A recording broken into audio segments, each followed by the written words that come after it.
Hola a todos y a todas, bienvenidos. Hoy tenemos un taller que trataremos diferentes tipos de temáticas, diferentes tipos de temas respecto a diferentes escenarios, diferentes temas, no repitiendo lo mismo, acerca sobre la gestión eficaz del tiempo, cómo gestionar nuestro tiempo, cuál es la forma correcta, qué es lo que no debemos hacer, es lo que vamos a aprender el día de hoy en este taller. Y también no nos quedaremos solo con este tema, sino nos cambiaremos un poquito de escenario y hablaremos sobre el tema del pensamiento crítico, el aprendizaje también permanente y permanente, que es otro tema que también trataremos, que estará dentro del pensamiento crítico. Y un tema final en el que trataremos el taller es sobre el trabajo en equipo, cómo se debe trabajar, cuáles son las características del trabajo en equipo, es lo que aprenderemos el día de hoy en este taller. Entonces, en el transcurso de este tiempo hablaremos sobre estos tres temas, buscaremos que sea práctico para ustedes, daremos muchos ejemplos y a la vez intentaremos también poner en práctica de alguna forma estos temas. Entonces vamos a empezar. El contenido, pues, de este taller, pues, partiremos de la gestión eficaz del tiempo, de este tema principal, en el cual profundizaremos mucho, en el cual hablaremos sobre qué es la gestión del tiempo, primero entender eso, qué características tiene, cómo podemos mejorar nuestra gestión del tiempo, qué herramientas tenemos para mejorar nuestra gestión del tiempo y a la vez también analizaremos qué no debemos de hacer, qué es lo que nos está quitando el tiempo, también llamados los ladrones del tiempo. Luego de esto, después de hablar de este tema, pues nos pasaremos a un segundo tema que es el pensamiento crítico y el aprendizaje permanente e independiente. Entonces, igual, de la misma forma que con la gestión eficaz del tiempo, hablaremos de sus conceptos, qué características tienen, cuál es la importancia de tener un pensamiento crítico, cómo desarrollar el pensamiento crítico, y luego también hablaremos un poco del aprendizaje permanente e independiente, cómo se debe hacer. Y ya por último, un tema que no está tan relacionado con lo anterior, es el trabajo en equipo. Es importante diferenciar entre un grupo y un equipo, y también las características que tiene trabajar en equipo y cómo fomentar el trabajo en equipo es lo que aprenderemos el día de hoy en este taller. Entonces vamos a iniciar con la gestión del tiempo. Y muchas veces cuando nosotros escuchamos o venimos al taller de la gestión del tiempo, y generalmente se escuchan frases como estas, como las que vemos aquí. Estas frases suenan a excusa porque todas las personas disponemos de las mismas horas y depende de nosotros que gestionemos adecuadamente el tiempo. Entonces aquí lo que nosotros debemos de hacer, lo que realmente importa. Entonces la idea de seguir este taller es que nosotros podamos sacarle un verdadero partido al día. Entonces, como objetivo, pues nosotros tenemos que identificar, tenemos que de forma adecuada gestionar el tiempo y controlar el tiempo. Y de alguna forma, pues esta gestión adecuada y este control aumentará nuestra productividad. Entonces, generalmente, pues nosotros nos hacemos este tipo de preguntas antes de llegar a este taller. Entonces, normalmente nos preguntamos o decimos frases como me faltan horas en el día, cosas como si no lo hago yo, nadie lo va a hacer. O cuando llegamos al final del día y decimos no he aprovechado para hacer lo que realmente era importante. Y la frase que todos decimos durante el día o ya al finalizar la semana es decir, no voy a tener tiempo o no tengo tiempo para hacer mis actividades. Entonces, aquí viene un concepto importante que es la productividad. Cuando nosotros hablamos de productividad, pues generalmente este tema está relacionado a las empresas, pero también está relacionada a la productividad de las personas. Entonces, cuando una persona es productiva, pues se analiza a través de esta fórmula. Y la productividad es igual a la calidad de trabajo partida por el tiempo. ¿Qué quiere decir esto?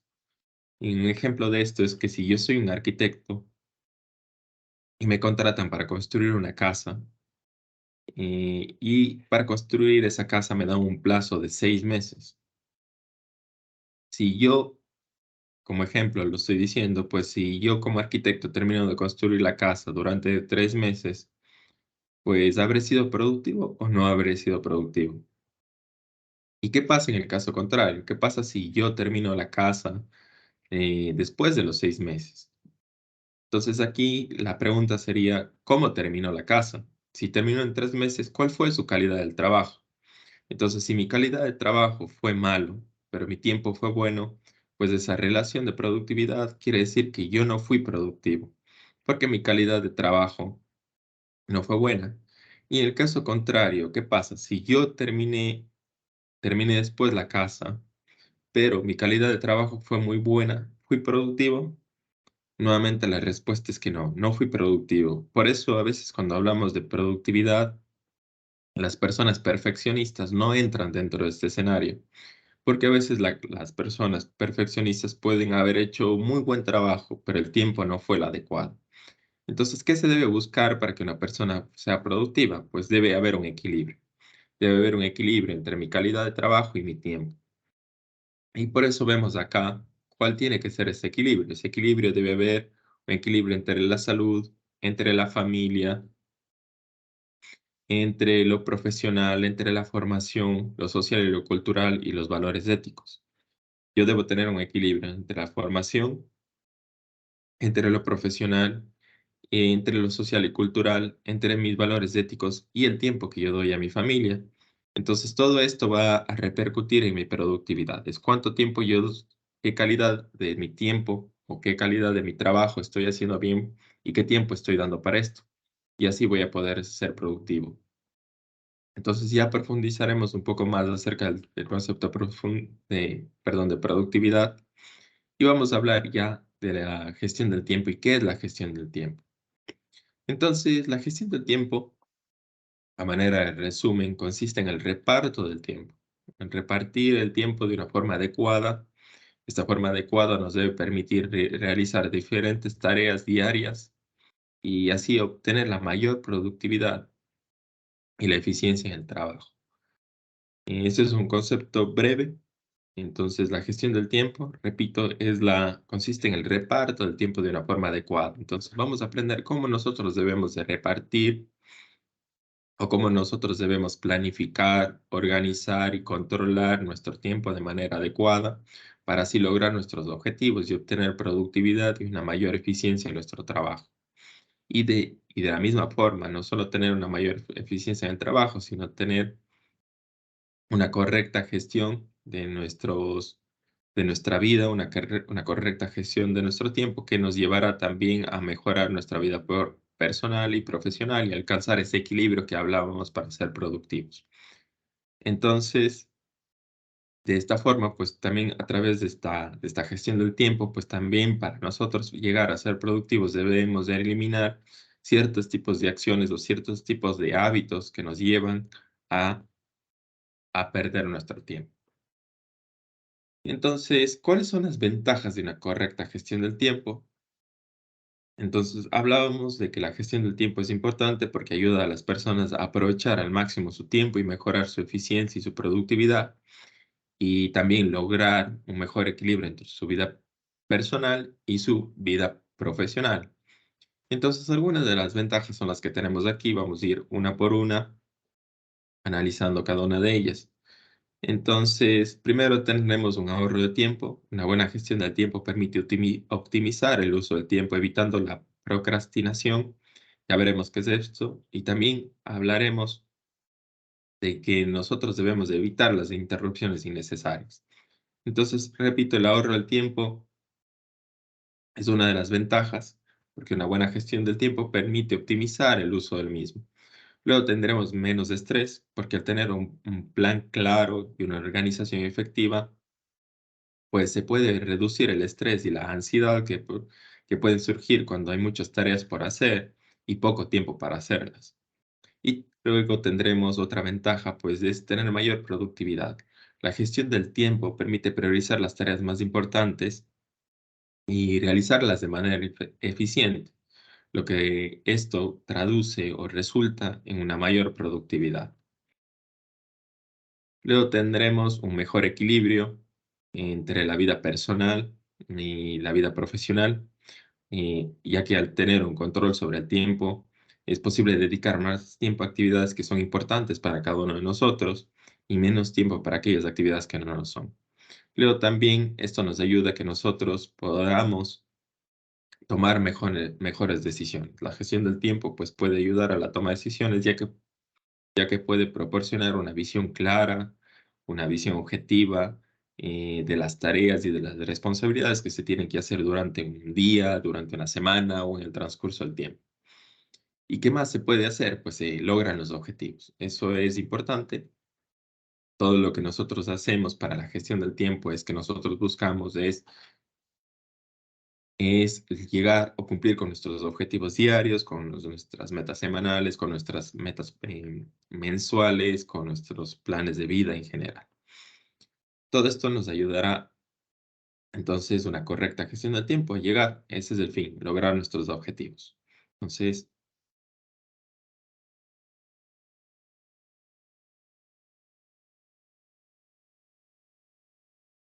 Entonces, ¿cómo nosotros podemos mejorar la gestión del tiempo? Entonces, tenemos tres herramientas para nosotros mejorar la gestión de nuestro tiempo. La primera es, pues, la que vemos aquí, debemos fijar prioridades y metas. Luego, utilizar las principales herramientas o métodos de gestión del tiempo. Hay muchas herramientas, muchos métodos para la gestión del tiempo. Si nosotros revisamos la literatura, pues hay muchos autores que han escrito acerca de esto con diferentes tipos de conclusiones. Sin embargo, en este taller, pues intentamos resumir las más importantes o las que más se repiten dentro de la literatura. Luego, una tercera forma de nosotros gestionar nuestro tiempo es identificar los principales distractores. A estos distractores también se les llama los ladrones del tiempo. Entonces, primero debemos identificar qué es lo que nos está distrayendo y cuáles son esos ladrones del tiempo que también analizaremos durante esta presentación.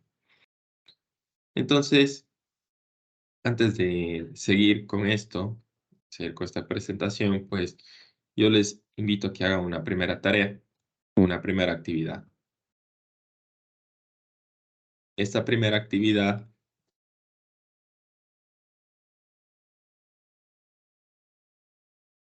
no,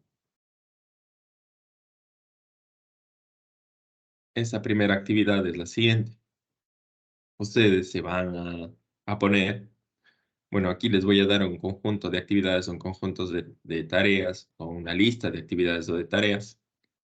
En esta actividad, pues lo que ustedes van a hacer es simular que ustedes tienen que hacer estas tareas en un plazo de 5 minutos. Entonces, lo que van a hacer es en una hoja, van a anotar qué actividades harían o qué tareas harían si tuvieran que hacer todas estas actividades en un plazo de 5 minutos. Es decir, ustedes van a anotar qué actividades son las que ustedes elegirían para hacer en ese plazo de 5 minutos. Y aquí lo que ustedes van a ver es que dentro de cada actividad, ustedes tienen al lado de cada actividad tienen un paréntesis. Cada actividad vale un cierto número de puntos. Entonces, dentro de esos 5 minutos, ustedes durante el transcurso, ustedes se van a imaginar que van a tener que hacer todas estas actividades en 5 minutos y deberán elegir las que puedan hacer durante ese tiempo, porque solo tendrán 5 minutos. Entonces, en un papel, ustedes describan esas tareas y escojan cuáles ustedes describirían. Qué tareas son las que harían y cuáles no. Las que no, pues no las van a escribir dentro de su listado, pero lo que queremos ver es cuáles son las tareas que ustedes escogen para realizar durante los 5 minutos. ¿Sí? Entonces, tenemos 1 minuto o 2 minutos para hacer esta lista y luego bueno, a continuación de esto, si ustedes quieren, pueden pausar el video y luego les pueden regresar a la explicación de esta tarea o el resultado de esta tarea.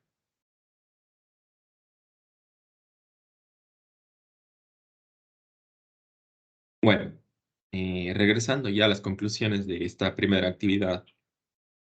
Entonces, la idea es que ustedes hayan visto qué actividades fueron las que escogieron. si ustedes escogieron actividades que sumaban pocos puntos, porque decían son las más rápidas a hacer, esa pudo haber sido una técnica o un criterio para elegir las tareas. Otra persona pudo haber escogido y dicho, yo voy a escoger la que me suma más puntos. Y la idea de esta actividad era que aquella persona que seleccione tareas para hacer en 5 minutos y sume más puntos, es la que llegó a un mejor objetivo o alcanzó una mayor productividad. Entonces, la idea es que ustedes hayan seleccionado aquellas tareas que sumen más puntos y hayan alcanzado más puntos. Y si no lo hicieron así, pues ahora hagan, sumen los puntos y vean cuántos sumaron. Si ven que Si ven que escogieron aquellas tareas que sumaban pocos puntos, y es decir, sumaron ustedes menos puntos de los que debían, pues ya saben que no es la forma correcta de escoger o fijar prioridades o metas o escoger las tareas adecuadas. Entonces ya vamos a ver esta primera actividad es para que ustedes hagan un primer diagnóstico de cómo ustedes escogen las tareas o las actividades. Entonces, ¿por qué lo hacemos así? Porque ahora veremos algunas herramientas que nos ayuden a seleccionar aquellas tareas o aquellas actividades que son importantes o la forma de seleccionar actividades, porque a veces durante el día tenemos un listado de cosas que hacer y no sabemos por dónde empezar. Entonces ahora vamos a ver qué herramientas tenemos o qué métodos o técnicas para hacer este tipo de análisis o este tipo de selección. Entonces, ¿cómo podemos mejorar la gestión del tiempo? Ya dijimos que la primera forma es fijar prioridades o metas dentro de nuestro listado de actividades o dentro de ese primer listado que yo les pasé, dentro de la primera actividad, es justamente lo que alguien tendría que hacer durante el día. Entonces, cuando no sabemos qué hacer o qué tareas hacer, una de las formas es que nosotros hagamos esto, el fijar prioridades o escoger de manera adecuada las tareas. Entonces, en el primer paso es establecer, perdón, prioridades y metas en el trabajo. Entonces, por ello es necesario que nosotros aprendamos, primero de una forma, a marcar objetivos laborales y metas y así priorizar nuestras actividades diarias en función de las metas. Entonces, una vez establecidos estos objetivos y metas, es igual importante que nosotros aprendamos a diferenciar y a priorizar los diferentes tipos de tareas o de actividades. Entonces, las tareas se dividen en dos, en actividades urgentes y en actividades o tareas urgentes o tareas o actividades importantes. Entonces, las tareas urgentes son aquellas que requieren atención inmediata y no pueden esperar. Son aquellas que requieren una respuesta inmediata y tienen una fecha límite cercana. Por eso son actividades urgentes.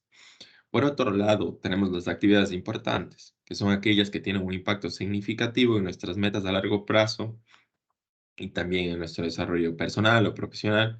Pero estas tareas son cruciales para alcanzar nuestros objetivos a largo plazo, pero a medida o generalmente no tienen o no requieren atención inmediata, porque no son urgentes, pero lo importante es que nosotros podamos finalizarlas lo antes posible, porque son importantes para nuestro desarrollo o para nuestra vida profesional. Entonces, nuevamente, aquí las palabras claves, yo creo que serían las tareas urgentes, son las que nos pueden traer consecuencias negativas porque tienen una fecha límite cercana, entonces son aquellas que debemos hacerlo de forma inmediata. Y las tareas importantes son aquellas que tienen un impacto significativo y debemos finalizarlas lo antes posible. Entonces, un ejemplo de una tarea urgente podría ser, por ejemplo, responder a un correo electrónico de un cliente que necesita una respuesta antes de cerrar, por ejemplo, un negocio importante. Y un ejemplo de una tarea importante podría dedicar tiempo a un proyecto de investigación que ayudará a desarrollar una nueva habilidad o a mejorar de alguna forma el aspecto de nuestra carrera a largo plazo. Entonces, en este sentido, pues ya sabemos que la tarea importante no es algo no es vital, sin embargo, es importante que nosotros la hagamos porque de alguna forma pues va a hacer que nosotros o que mejore nuestro desarrollo personal o profesional. Entonces, por eso este ejemplo de una tarea importante es que nosotros de alguna forma, el ejemplo es que se dedique tiempo a desarrollar un proyecto o a investigar o dedicar tiempo a un proyecto de investigación para desarrollar una nueva habilidad, aprender algo nuevo que nos pueda de alguna forma mejorar de alguna forma mejorar nuestro currículum o nuestra carrera a largo plazo. Sin embargo, es importante notar que una tarea puede ser tanto urgente como importante, pero también una tarea puede ser solo urgente o solo importante. La clave es identificar correctamente las tareas y priorizarlas adecuadamente. Entonces, para priorizar las tareas podemos utilizar diferentes tipos de métodos que vamos a ver a continuación. Entonces, una forma que nosotros podemos mejorar nuestra gestión de tiempo es utilizar, por ejemplo, este tipo de métodos para nosotros identificar qué es una tarea importante, qué es una tarea urgente. Y ya lo vimos, bueno, en la presentación, en la diapositiva anterior. Pero ahora con esta técnica ya vamos a poder agrupar aquellas actividades o aquellas tareas. Entonces, la primera técnica que nosotros tenemos para priorizar tareas es el análisis ABC.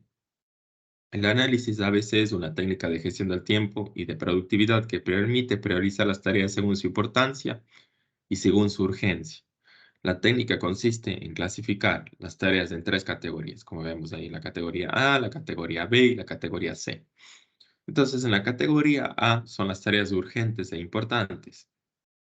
Estas, o las tareas importantes y urgentes, estas son las que deben ser realizadas de manera inmediata.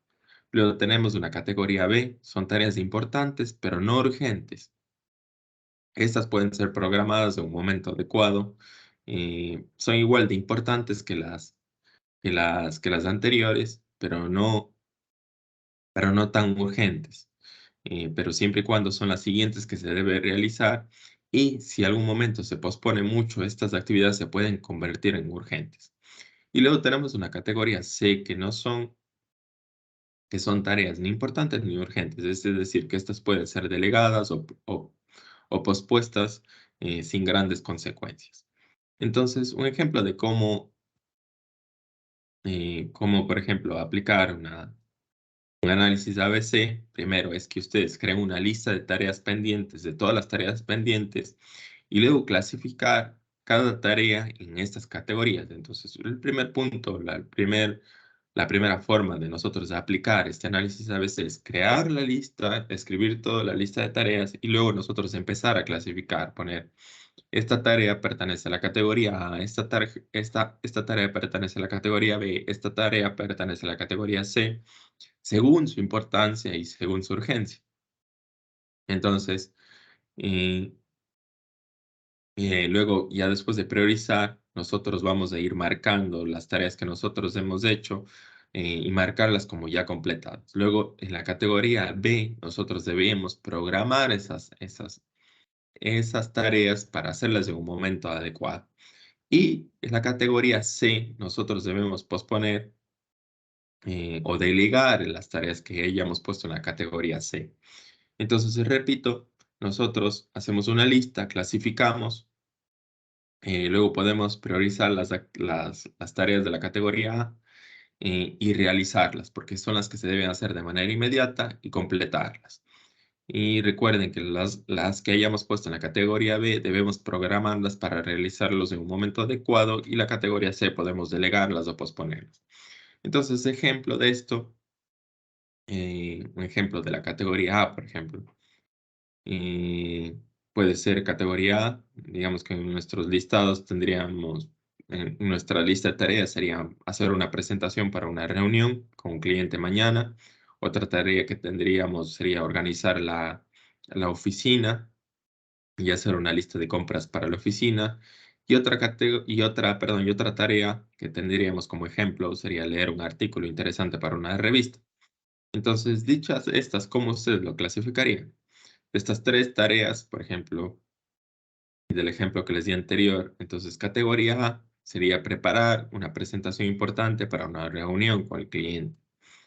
Es importante clasificar esto o hacer las tareas, depende de cada persona y depende de inclusive cada semana, pero dependerá de cada persona. Pongámonos en el caso de que yo soy un empresario y quiero hacer un negocio. Entonces, ahí sería como empresario, dentro de mi categoría A, pues sería preparar la reunión importante con un cliente para mañana, porque a lo mejor tengo que vender algo, tengo que reunirme para hacer algún tema importante, establecer algunos los puntos de venta, etcétera. Y dentro de la categoría B, o de lo que es importante y no urgente, sería organizar la oficina y hacer una lista de compras para la oficina. Eso para mí es una categoría B, es importante, pero no urgente. Tengo que hacerlo, pero no es tan urgente como la reunión con el cliente. Sin embargo, recordemos que lo de la categoría B puede pasar a ser una categoría A. Porque ¿qué pasa si ya llega un punto en el que no he podido organizar la oficina correctamente o no he podido hacer mi lista de compras? Entonces llegará al punto de que ya no tengo nada para mi oficina y y los empleados me reclamarán y dirán dónde están las cosas. Entonces, si yo no lo hago, esta categoría B podría ser urgente e importante y podría cambiar de categoría. Entonces, por eso es importante que nosotros eh, marquemos un momento adecuado para realizar estas tareas antes que se vuelvan urgentes. Luego tenemos una categoría C. Aquí pondría algo que, por ejemplo, si no lo hago, no voy a tener grandes consecuencias. La categoría C sería leer un artículo interesante para la revista. Entonces, esta es una primera técnica. Vamos a ver otra técnica más que nos ayudaría en el caso de que ustedes. Esta es una primera herramienta. Luego tenemos otra que también puede ser útil si alguien dice yo quiero utilizar otra técnica, no el análisis ABC, puede utilizar esta técnica. Esta técnica se llama POSEC. Eh, esta técnica POSEC es un acrónimo que significa prioridad. Bueno, que sí, cada una de sus letras, POSEC, cada una de sus letras significa algo. Entonces, POSE, que es un acrónimo que significa la P, prioridad o priorizar, luego O, que es de organizar, luego S, que es de simplificar, luego la E, que es de economizar o de eficiencia, y luego la C, que es de control o de contribuir. Entonces, esta es otra técnica de gestión del tiempo que se utiliza para organizar y para priorizar las tareas y responsabilidades diarias. Esta se basa en 5 pasos. La P, que es priorizar, pues se determina dentro de nuestras, bueno, dentro de priorizar, dentro de nuestras listas de tareas, nosotros debemos determinar la prioridad de cada tarea en función de su importancia y de su urgencia. Entonces aquí podremos utilizar, por ejemplo, ABC para nosotros determinar cuál es importante, cuál es urgente, o si no queremos utilizar ABC, pues podemos utilizar este primer concepto que aprendimos al inicio, de qué actividad es importante y qué actividad es urgente. Entonces, y nosotros empezar a priorizar.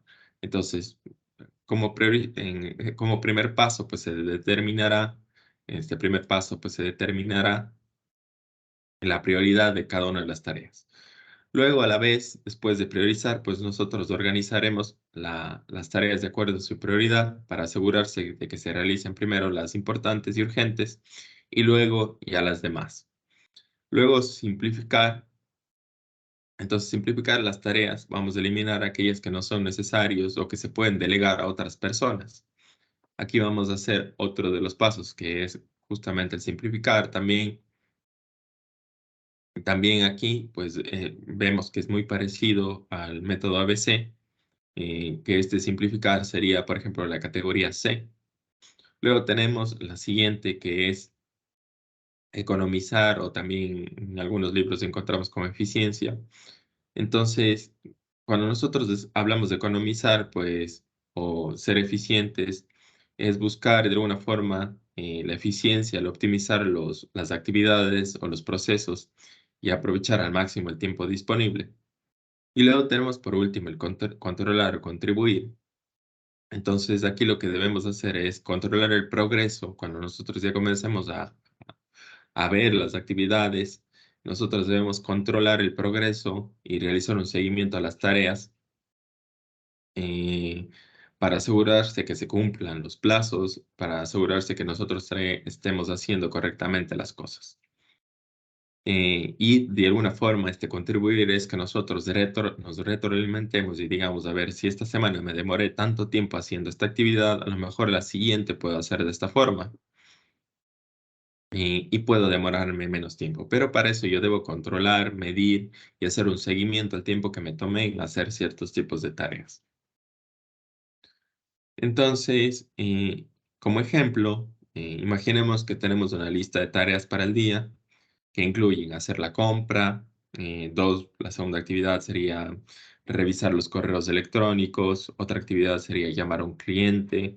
Luego otra actividad, por ejemplo, escribir un informe, y por último, limpiar la casa.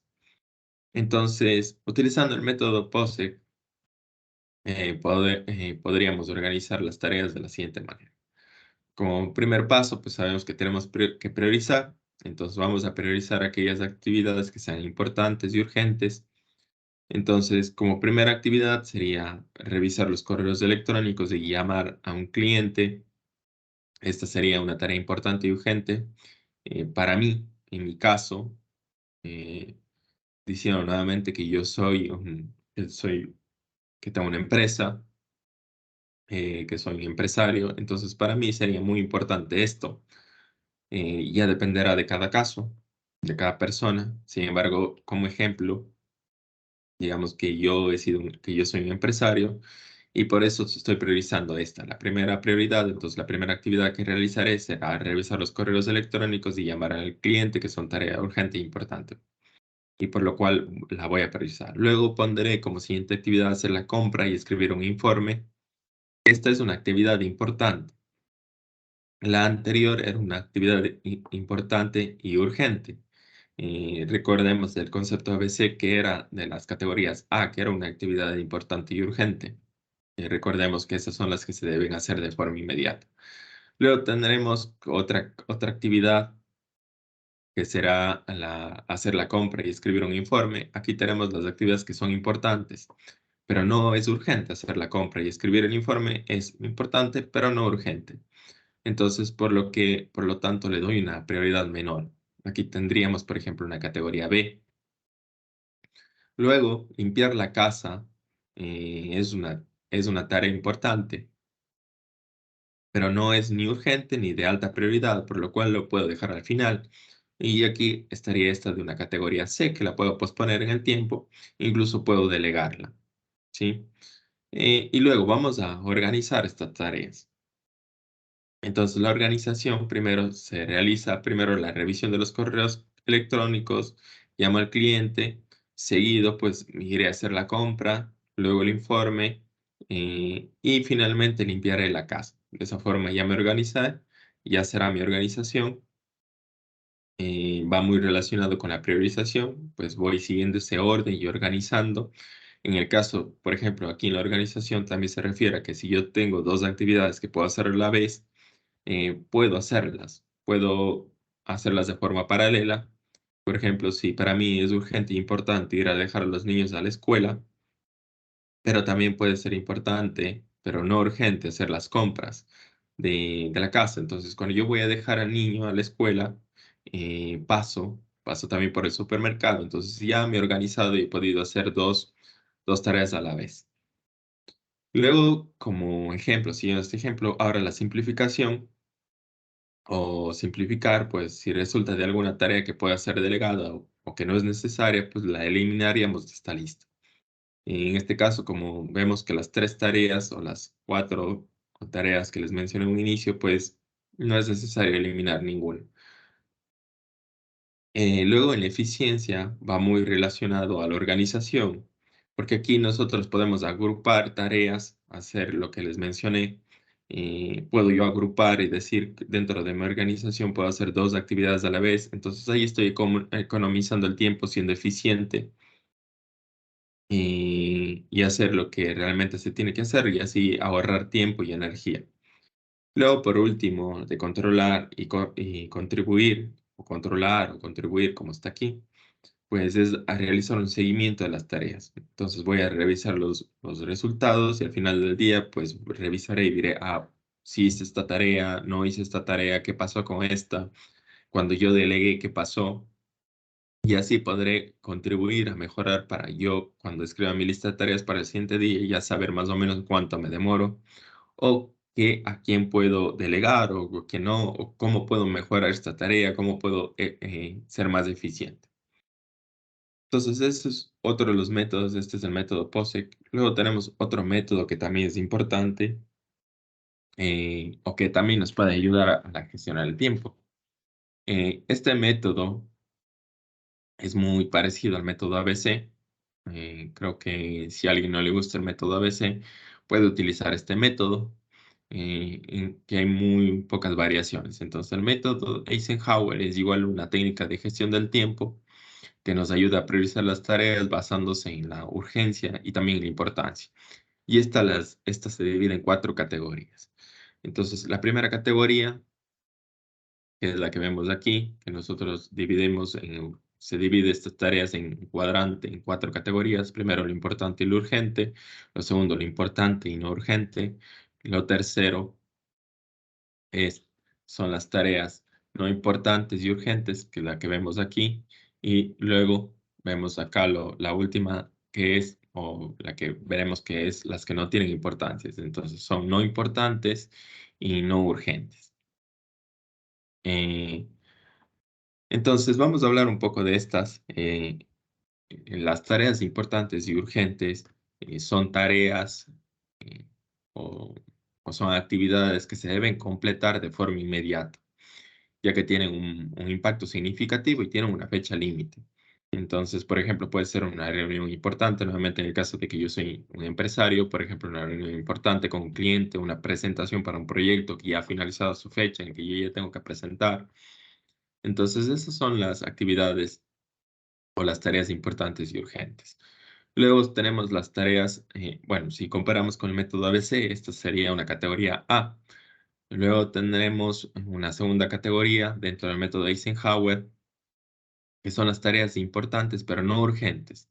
Estas son tareas que tienen un impacto significativo en el futuro, pero no tienen una fecha límite inmediata. Entonces, esta puede ser, por ejemplo, leer un libro para mejorar mis habilidades para trabajar en un proyecto a largo plazo, entre otras. Luego tenemos aquí una tercera categoría. Bueno, la segunda categoría de las tareas importantes pero no urgentes sería una categoría B. Y esta sería una categoría nueva que no está dentro del método ABC. Por ejemplo, dentro de este método Eisenhower tenemos las tareas urgentes pero no importantes. Estas son tareas que necesitan ser completadas pronto, pero no tienen un impacto significativo en nuestros objetivos a largo plazo. Entonces, eh, incluso de alguna forma esta categoría pueden ser delegadas a otras personas. Eh, un ejemplo de esto, pues nuevamente siendo empresario, puede ser responder a correos electrónicos no esenciales o realizar alguna tarea administrativa que no sea tan importante, pero ya veremos esto con más ejemplos. Luego tendremos también, por ejemplo, una tarea urgente o no importante para nosotros en la vida diaria. Por ejemplo, cuando nosotros lavamos la ropa y colgamos la ropa. Es un ejemplo simple de entender. Y ponemos la ropa que se seque eh, y inmediatamente vemos que empieza a llover. Entonces, si empieza a llover, eso se vuelve una tarea urgente, tenemos que hacerlo ya, pero no es importante. Entonces, incluso este tipo de grupo, este grupo de actividades que entran dentro de este grupo, pues vemos que pueden ser delegadas. Se pueden delegar o podemos dejar a otra persona. Entonces nosotros podemos decir a alguien que por favor nos recoja la ropa, es urgente, aunque no es importante. Y luego tenemos una cuarta categoría, que son las tareas ni urgentes ni importantes. Estas son tareas que no tienen un impacto significativo ni una fecha límite inmediata. Entonces, por ejemplo, si yo soy un empresario, sería ver la televisión, a lo mejor navegar por las redes sociales, cualquier otra. Leer un libro, algo que sea un libro que no aporte, puede ser un libro que no mejore mis habilidades para trabajar, sino un libro para como que me guste una novela, algo de literatura que me distraiga, cosas relacionadas a esto. Entonces, el objetivo del método Eisenhower es ayudarte a identificar cuáles son las tareas más importantes y urgentes y dedicar más tiempo a ellas. O sea, dedicar más tiempo a las actividades urgentes e importantes, mientras que las tareas menos importantes se pueden delegar o se pueden posponer. Y, un ejemplo de cómo utilizar el método de Eisenhower, nuevamente diciendo que yo soy un empresario dentro de la primera categoría urgente e importante, pues pondría reunirme con un cliente importante para discutir un contrato. Ese es importante, es un asunto de gran prioridad. Luego, no urgente pero importante sería dedicar tiempo a la formación y mi desarrollo profesional o personal. Luego, urgente pero no importante sería responder a un correo electrónico poco importante. Y por último, uno urgente e importante sería ver la televisión durante la tarde, ya cuando llegue a mi casa, ¿sí? Entonces, en este ejemplo, la tarea de reunirse con el cliente es la más urgente y la más importante, por lo que debería ser mi prioridad, mientras que la formación y el desarrollo profesional es importante, pero no requiere atención inmediata. No tengo una fecha límite para hacerlo, por lo que se puede programar para un momento más adecuado. Luego, la tarea de responder a un correo electrónico eh, y puede ser urgente, bueno, un correo electrónico es urgente, pero no importante, que es la tercera categoría, por lo que se puede delegar o se puede posponer. Entonces, finalmente, finalmente ver la televisión es ni urgente ni importante, por lo que se puede evitar por completo si se desea optimizar el tiempo. Entonces, aquí vemos que dentro de la última categoría justamente dice estos asuntos que podemos posponer o simplemente descartar si nosotros queremos optimizar nuestro tiempo o mejorar nuestra calidad de tiempo. Entonces, dentro de esto, pues vamos a recurrir a ahora, ya hemos visto cómo nosotros prioridad, una primera etapa que era priorizar nuestras tareas o cómo nosotros determinar qué actividades son importantes o qué actividades son urgentes y a diferenciarlas. Entonces, una vez nosotros hayamos establecido los objetivos e identificado los tipos de tareas, podemos recurrir a métodos interesantes que nos ayuden a mejorar la gestión de nuestro tiempo basándonos en diferentes principios. Entonces, aquí tenemos diferentes tipos de métodos. Primero tenemos la regla de Pareto 80-20, también llamado 80-20 o la regla 80-20. Luego tenemos el método Pomodoro, luego el método Dominó, luego el método GTD y por último el tablero Kanban. Sí, entonces el método de Pareto, o también conocido como la regla 80-20, es un enfoque de la gestión del tiempo que se basa en la idea de que el 80% de los resultados provienen del 20% de las causas. En el contexto de la gestión del tiempo, esto significa que el 80% de las tareas más importantes pueden ser identificadas y abordadas primero, lo que permite maximizar la productividad y reducir el tiempo de trabajo. Entonces, el método de Pareto, a lo mejor esto todavía no se entiende mucho. El método de Pareto se aplica de tres pasos. Primero, identificar las tareas. Entonces, para ello debemos hacer una lista de todas las tareas que necesitamos completar. Luego, un segundo paso sería priorizar las tareas. Y aquí tenemos que identificar cuáles son las tareas más importantes. Y aquí aplicamos ya el principio. Entonces, el principio es el principio de 80-20 es identificar aquellas tareas que el 20% de las tareas me den el 80% de los resultados. Ese es el método que nos habla Pareto, que nosotros busquemos, identifiquemos aquellas tareas y con el 20% de las tareas nosotros podamos obtener el 80% de los resultados. Entonces vamos a trabajar con las tareas prioritarias Y una vez nosotros hayamos identificado cuáles son las tareas más importantes, comenzamos a trabajar ya con ellas y tratamos de completar estas tareas lo antes, antes de dedicar tiempo a las tareas menos importantes o a aquellas tareas que nos hagan que nosotros ocupemos el 80% de nuestro esfuerzo y solo obtengamos el 20% de los resultados. No, nosotros buscamos aquellas tareas que demos el 20% del esfuerzo y obtengamos el 80% de los resultados. Entonces, un ejemplo de la aplicación del método de Pareto en la gestión del tiempo podría ser, imaginemos que nosotros somos un estudiante universitario.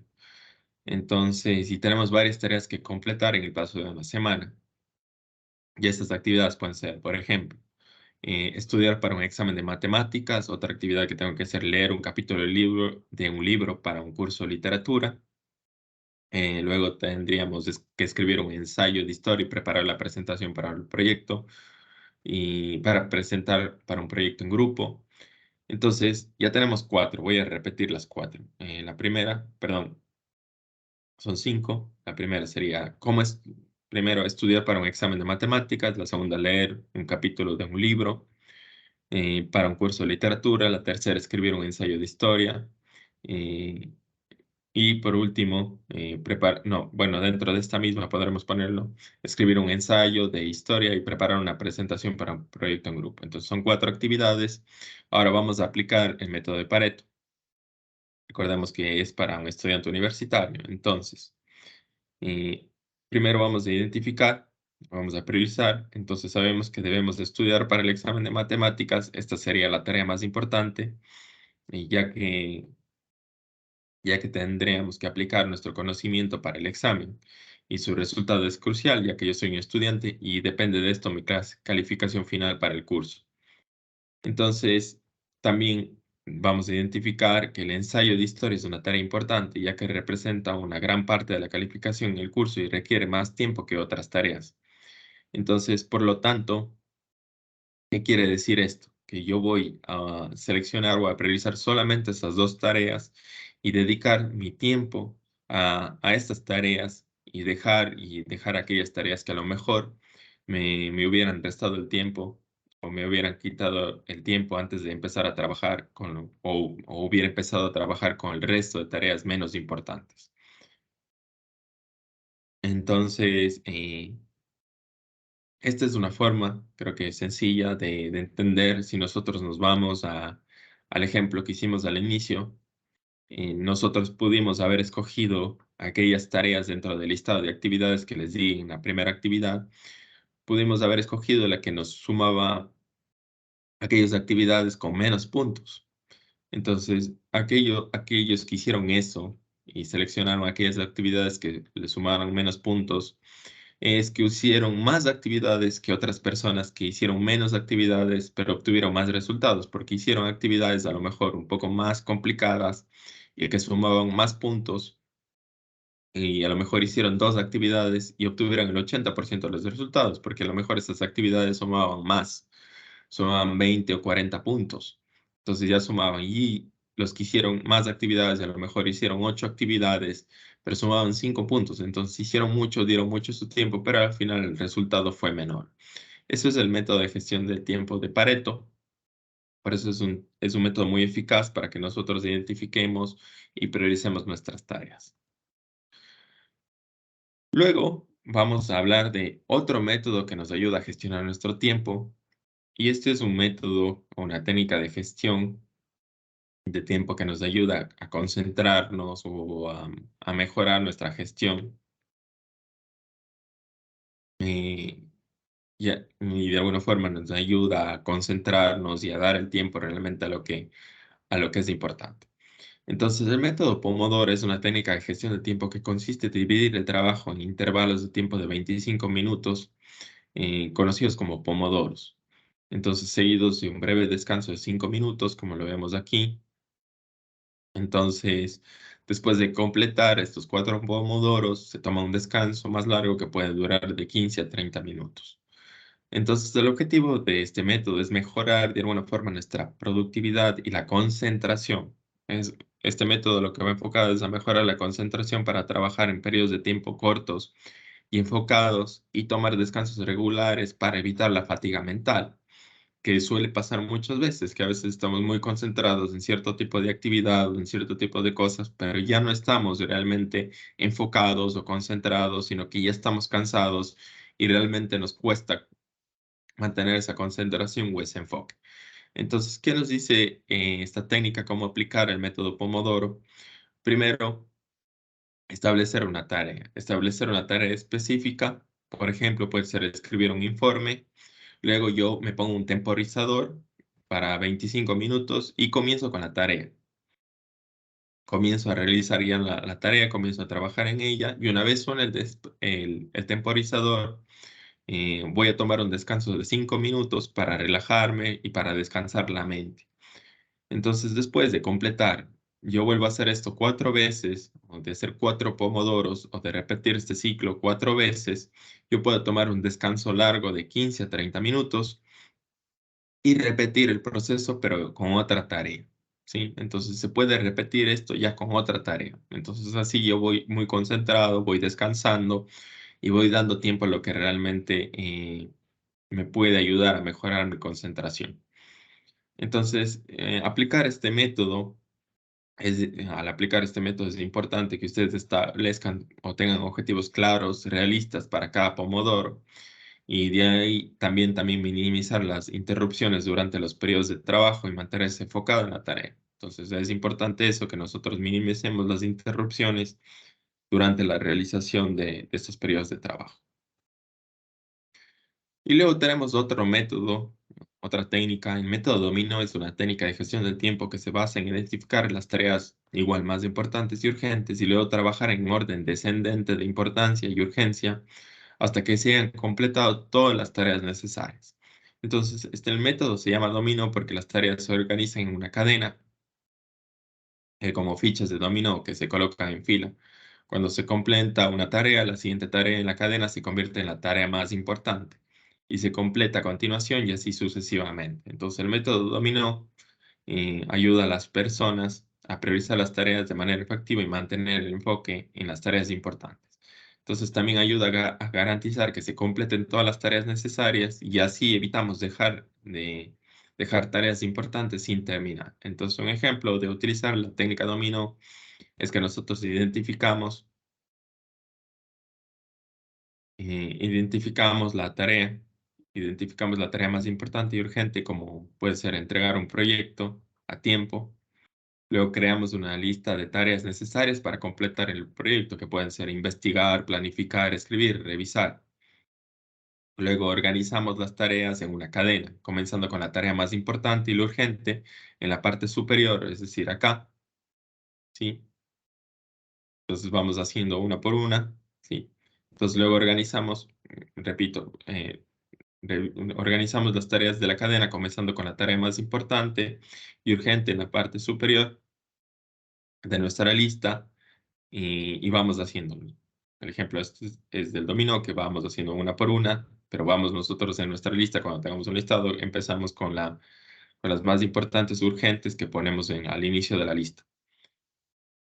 Y dejamos las menos importantes y urgentes en la parte inferior. Y luego ya comenzamos a trabajar con la primera tarea de la lista y completarla antes de pasar a la siguiente tarea. Entonces, es la idea que nosotros vayamos completando una por una y una vez completada la primera tarea, pues vamos a ir con la siguiente en cadena y trabajar con ella hasta que esté completada. Luego vamos a continuar trabajando con la cadena hasta que se hayan completado todas las tareas necesarias para el proyecto. Y si surge una tarea que es importante y urgente, que las tareas existentes, o sea, me vino algo nuevo, me vino otra tarea urgente e importante, pues agregarlo en la parte superior de la lista y continuar con la cadena a partir de allí. Es decir, me vino algo nuevo, vuelvo a poner esa actividad en la primera línea o en la parte superior de la lista y vamos a continuar ya con esa actividad y luego continuar con la cadena. Este es el método dominó. Y por último, tenemos el método GTD, o también llamado Getting Things Done. Es una metodología de gestión del tiempo y de productividad personal creada en la década de los 90. El objetivo del método es ayudar a las personas a lograr mayor eficiencia y control de su trabajo y por ende de su vida personal mediante la eliminación de aquellas tareas pendientes y por ende la eliminación del estrés asociado a tener aquellas tareas. Entonces, el método GTD se basa en 5 pasos. Primero es recopilar o capturar, que se refiere a la recopilación de todas las tareas, proyectos, actividades que se deben realizar. Esto se hace mediante la creación de una lista de tareas.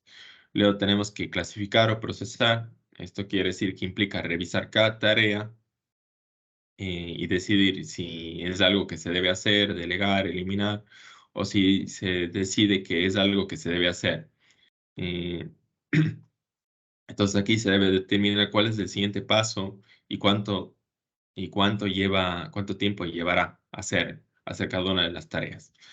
Luego tenemos que organizar. El siguiente paso es organizar. En esta etapa las tareas se organizan en categorías como proyectos. eh, También se organiza en próximas acciones, en el calendario.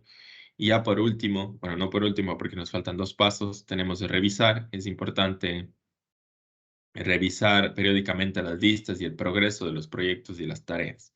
Y luego, por último, tenemos que hacer.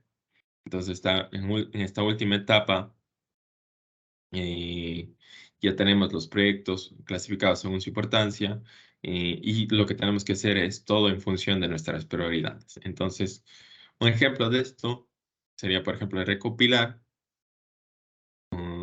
De recopilar, por ejemplo, sería escribir una libreta, todas las tareas y proyectos que se deben realizar, y desde enviar un correo electrónico hasta terminar el informe. Luego, en un ejemplo de procesar, revisar cada tarea, revisamos cada tarea y decidimos si algo se debe hacer, delegar o eliminar. Estoy repitiendo lo mismo de antes. Y por ejemplo de esto, si la tarea es de enviar un correo electrónico, se debería decidir si enviarlo ahora o programarlo para más tarde. Luego en organizar, por ejemplo, se puede organizar la lista de tareas en relación o en función del contexto. Por ejemplo, hay tareas que se pueden hacer en la oficina, tareas que se pueden hacer desde la casa. Entonces, yo podré organizar toda una de estas tareas o del proyecto que estoy haciendo y ponerlas dentro de mi calendario. Entonces, es una forma de organizar, clasificarlas en función del contexto. Cuáles son las de la casa o cuáles puedo hacerlos desde la casa y cuáles no. Cuáles los tengo que hacer directamente en la oficina. Es una forma de organizar. Luego, reflexionar. Por ejemplo, es de revisar cada semana que las tareas se han completado o al final del día, ver cuáles se han completado y cuáles todavía están pendientes. Y luego, por último, la de enfocar o la de hacer, perdón. Por ejemplo, si un proyecto es urgente, debemos hacerlo una prioridad y programar el tiempo necesario para completar. Este es el método GTD. Es otra técnica que nos ayuda a gestionar nuestro tiempo. Y luego tenemos la última técnica que también es importante y es un método visual de las tareas. Este es el método Kanban. El método Kanban es una forma muy fácil de estructurar cómo progresan nuestras tareas. Este método visual se originó con la fabricación de coches o de automóviles de Toyota en Japón. En la gestión del tiempo, el método Kanban se utiliza para visualizar el flujo de trabajo y controlar la cantidad de trabajo en progreso para evitar la sobrecarga y para mejorar la eficiencia. Entonces, el método Kanban se basa en uso de un tablero o el tablero Kanban, que es una herramienta visual que se utiliza para representar visualmente el proceso de trabajo y el estado de cada tarea. El tablero Kanban se divide en 3 columnas, como vemos aquí, que presentan las distintas fases del proyecto, y las tareas se representan como tarjetas que se mueven a través de las columnas. Es decir, yo una tarea puedo coger aquí y pasarla de una tarea que estaba por hacer, la voy a pasar en curso y luego a terminadas. Eh, Cada columna del tablero Kanban representa un estado del proceso del trabajo. Entonces, las tareas que se muevan a través de las columnas representan el progreso de cada una de las tareas. Entonces, las columnas pueden personalizarse, pueden adaptarse a los procesos de trabajo específicos de cada proyecto, de cada individuo, del equipo. Entonces, el ejemplo que ponemos aquí es el por hacer, o en curso, o en progreso, también puede ser, o ya tareas terminadas. Entonces, el método Kanban se basa en, en cuatro principios. El primero, que es la visualización del trabajo. Todos los elementos del trabajo deben ser visuales para todo el equipo, deben ser visibles para todo el equipo. Luego, un segundo principio es la limitación del trabajo en progreso. Solo se debe trabajar en un número limitado de tareas.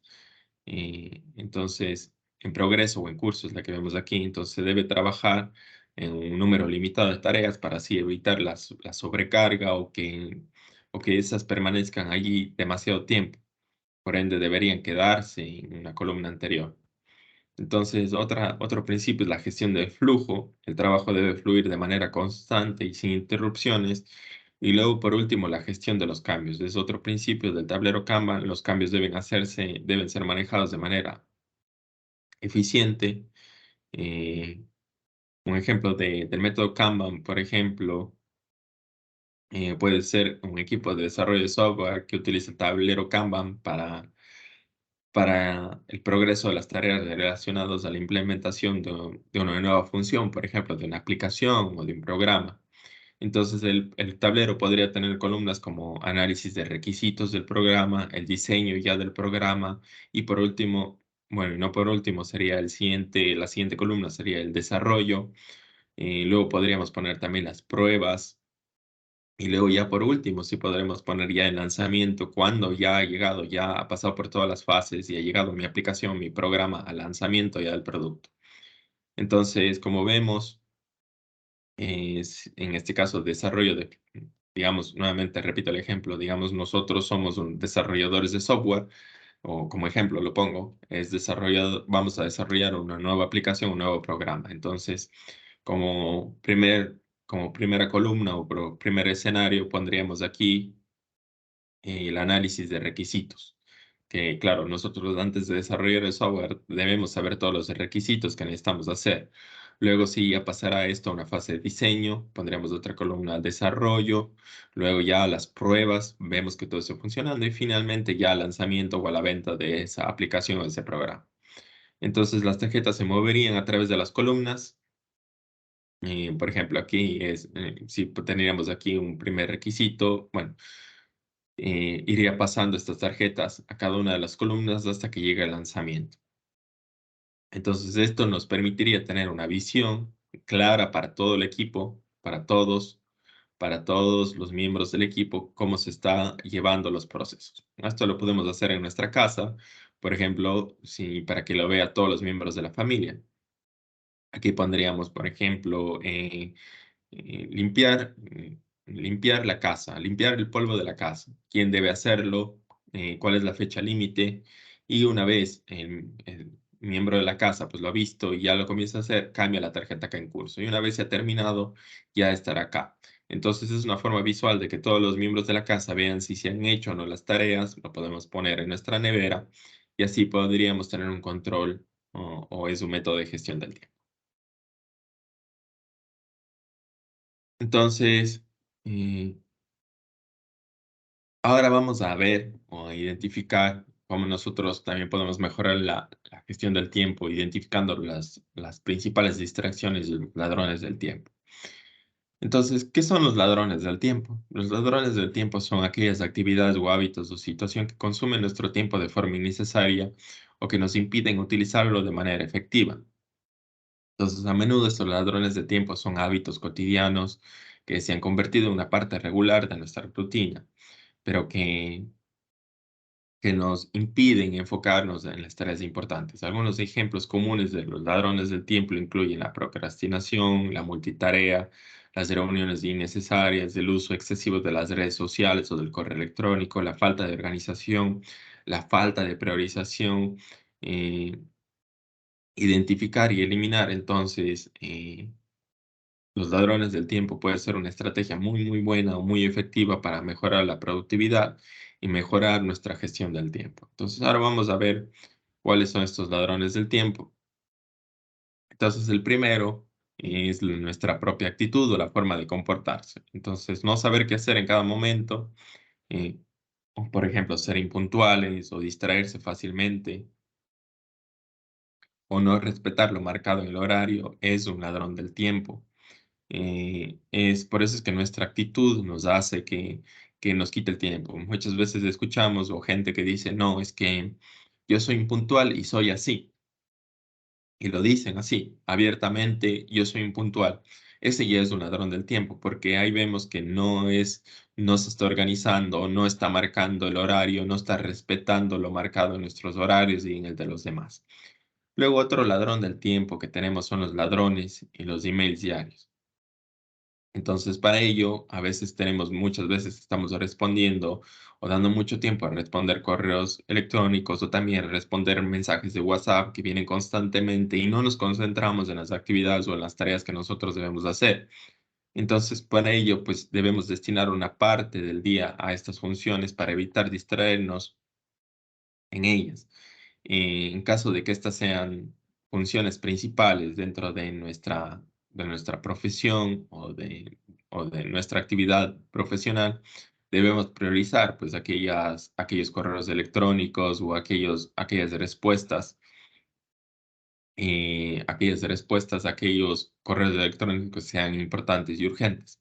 Y para ello también podemos nosotros, como medida correctiva, pues debemos priorizar o destinar momentos del día para consultar el email y de igual forma para responderlos.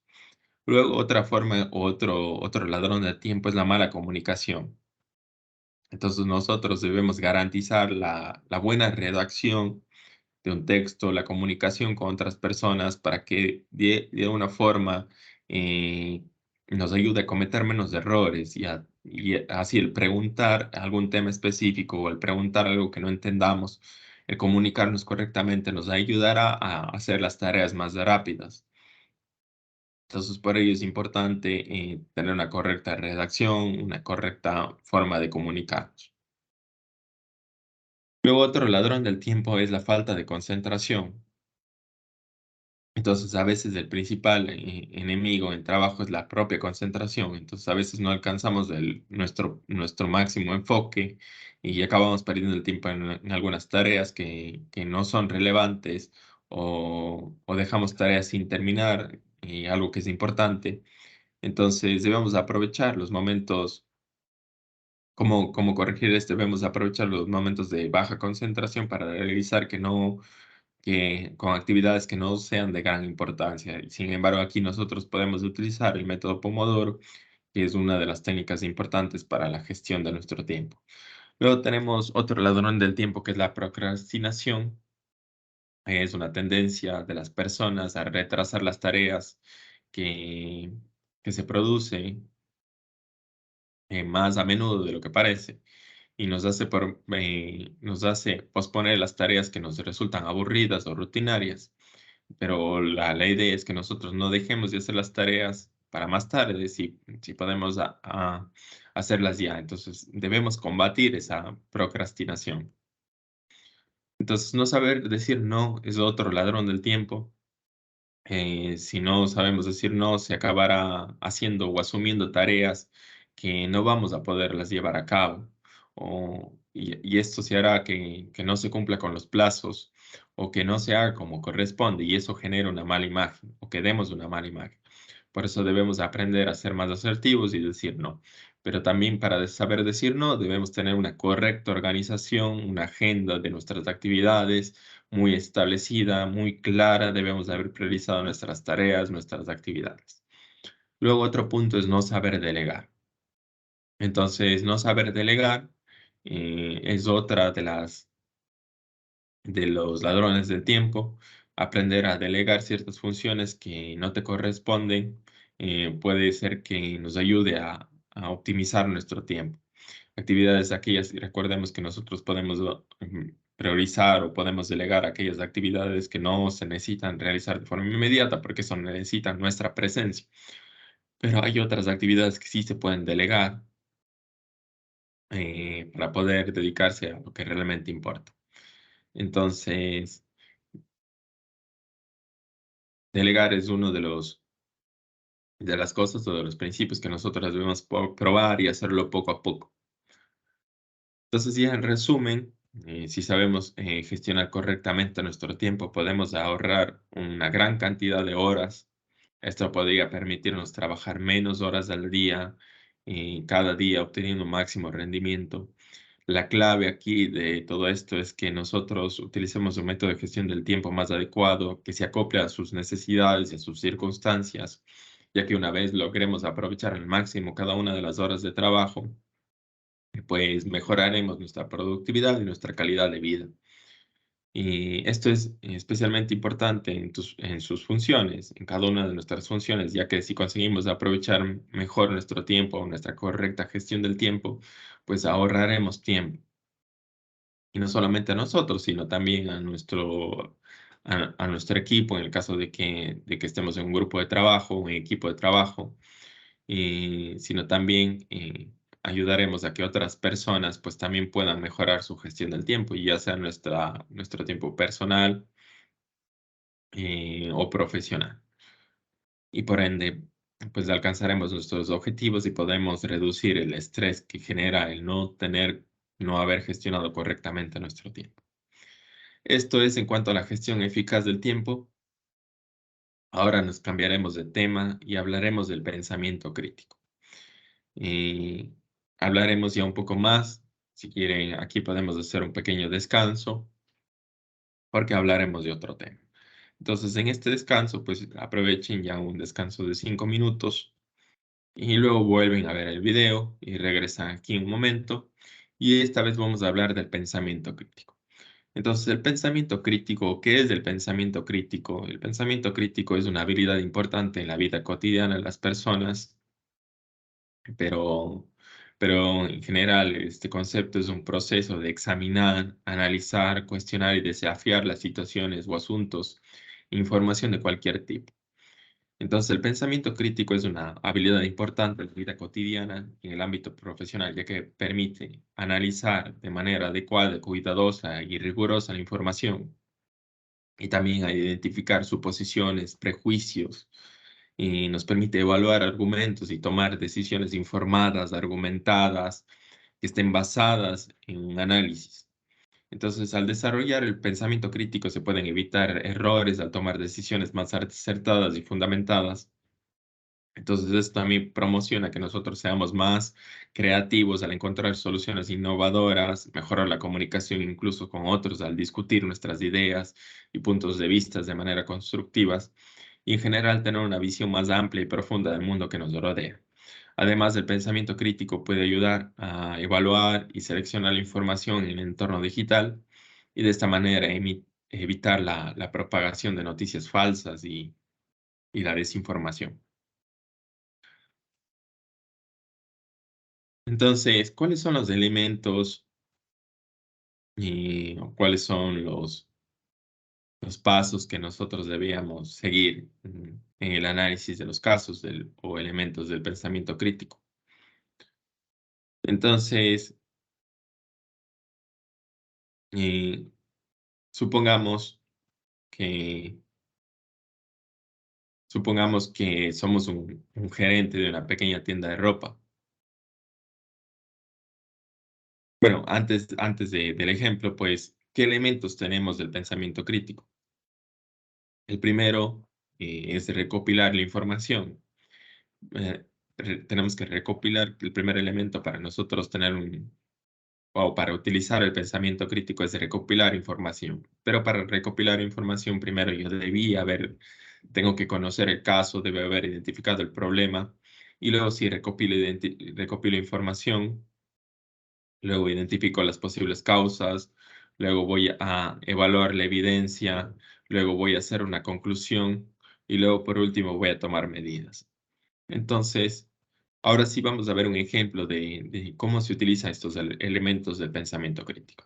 Entonces, vamos a poner un ejemplo. Supongamos que eres un gerente de una pequeña tienda de ropa y notas que las ventas han disminuido en el último mes. Entonces, quieres investigar las razones detrás de esta disminución en las ventas para poder tomar medidas y mejorar la situación. Entonces, para hacer un análisis de casos, o de este caso, podríamos seguir los siguientes pasos y vamos a utilizar ya aquí el pensamiento crítico.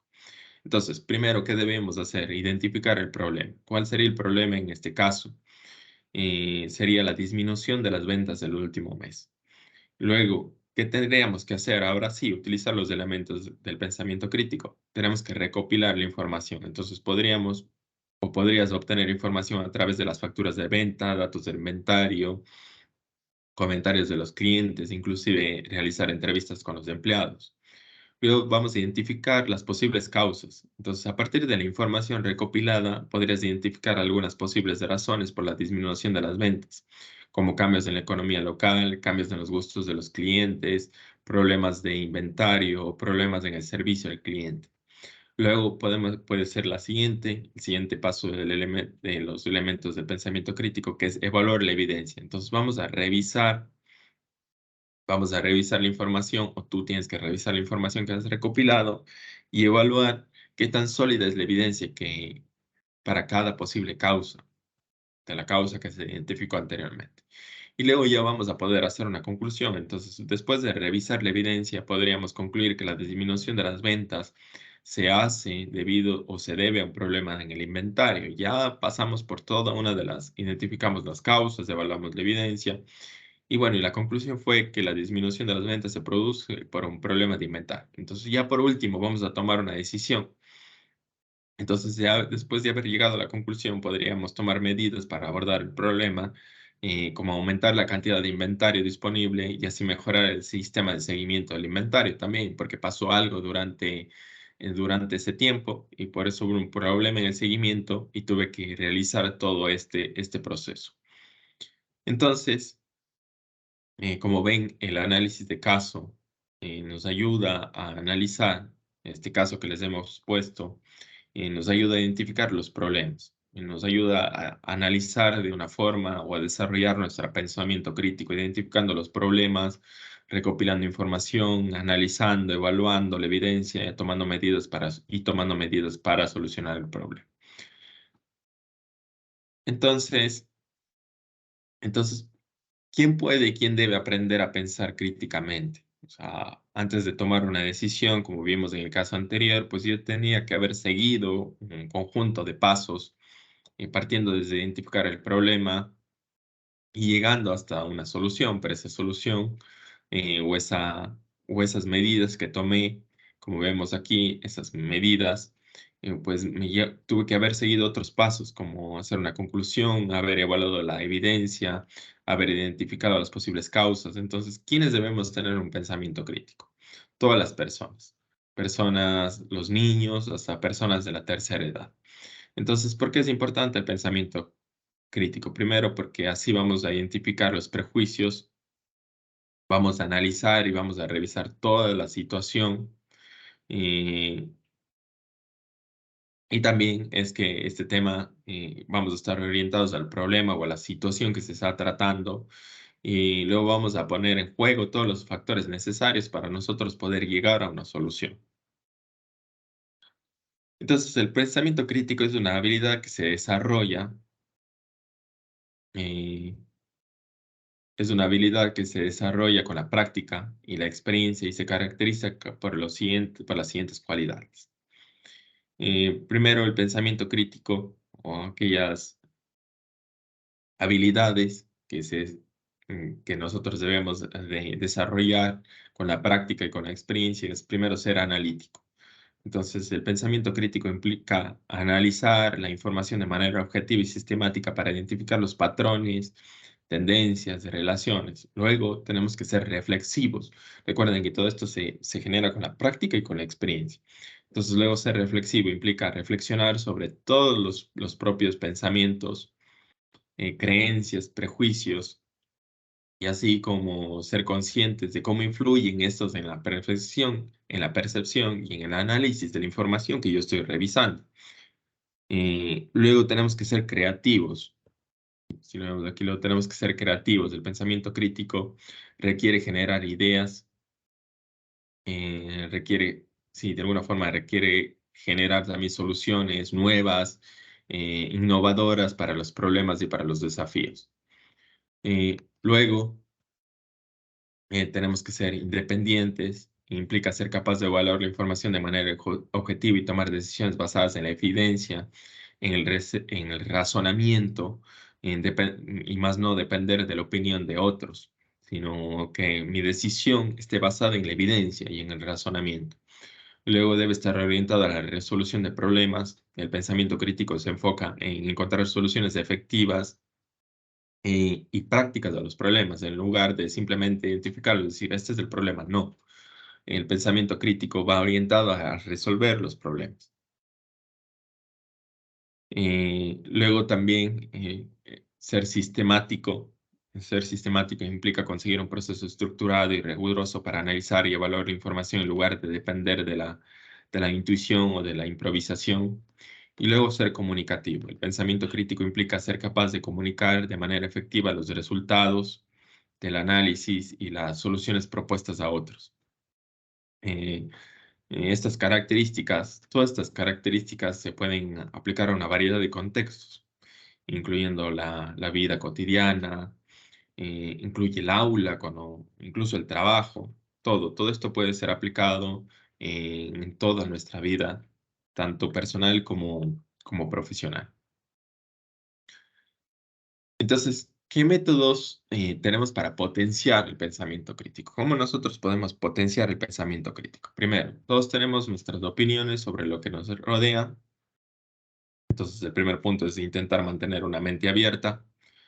Entonces, repito, todos tenemos nuestra opinión sobre lo que nos rodea. Sin embargo, para pensar de forma crítica es necesario tener en cuenta que, que nuestra opinión o la explicación que la sociedad nos ofrece o mi opinión que yo tenga acerca de las cosas o la explicación que nosotros tengamos de la sociedad, no es la única, ni puede ser la más acertada.